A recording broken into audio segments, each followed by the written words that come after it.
Karena dengan kita mudah memaafkan orang lain, biasanya secara psikologis kita mudah memaafkan diri sendiri.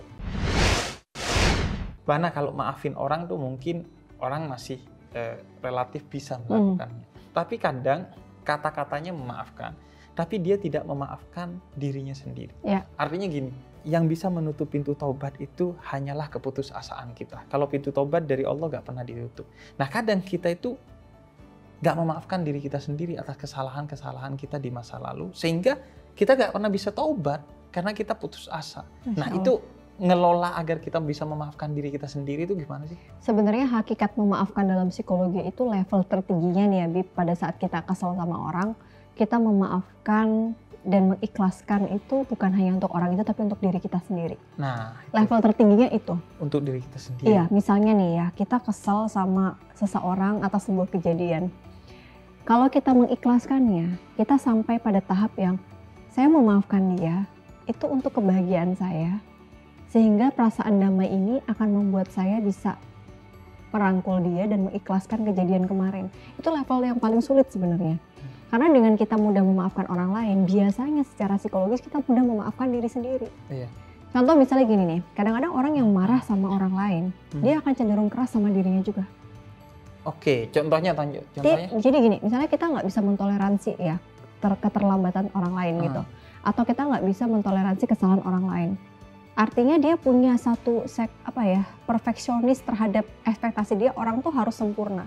Nah pada saat dia marah nih, kecewa gitu sama orang ini gitu kan, dia nggak bisa maafin gitu.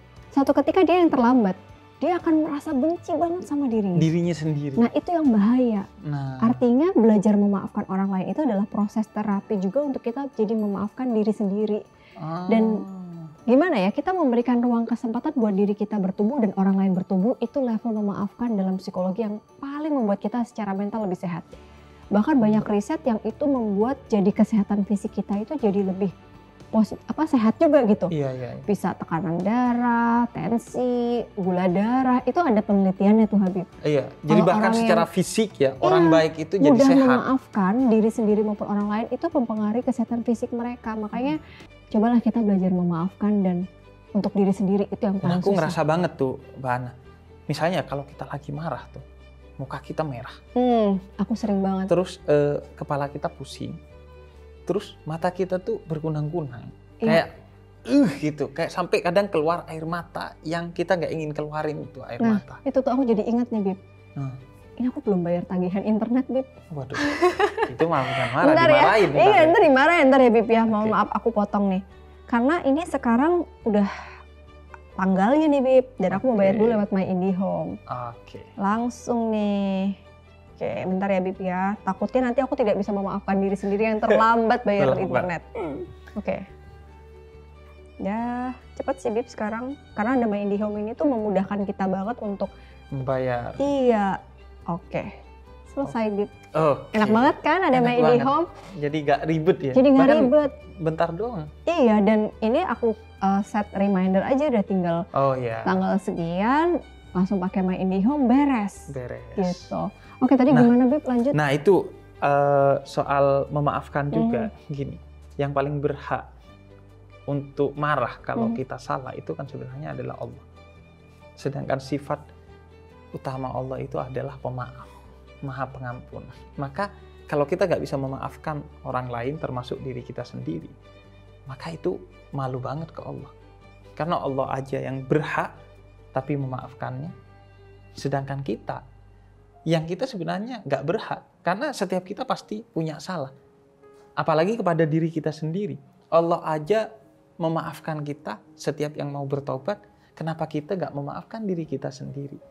Dan justru menurut aku Mbak Ana ya, puncak penanda dari maaf itu adalah taubat. Jadi ketika kita minta maaf, itu diukurnya pakai taubat. Dan taubat itu tolak ukurnya kata Syekh Abdul Qadir Jalani, yang pertama adalah menyesali kesalahan yang kita sudah lakukan. Yang kedua, berjanji dan berupaya tidak mengulanginya lagi. Dan yang ketiga, mengubahnya menjadi kebaikan.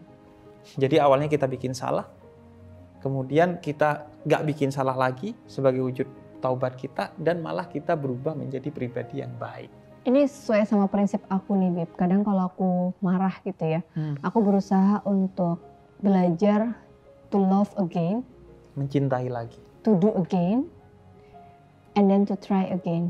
Jadi itu yang paling sulit levelnya. Ketika kita udah marah atau kecewa sama diri sendiri, paling susah loh untuk memulai sesuatu yang baru. Apalagi sama orang lain. Ilfeel ibarat kata ilfeel gitu. Jadi pada saat kita memaafkan ya tadi kayak Habib bilang, hati kita tuh selembar kertas putih yang kita buka baru lembarannya, dan kita belajar untuk menuliskan lagi sesuai tinta yang mau kita bawa, dan itu di kedepannya pertanggungjawabkan dunia akhirat.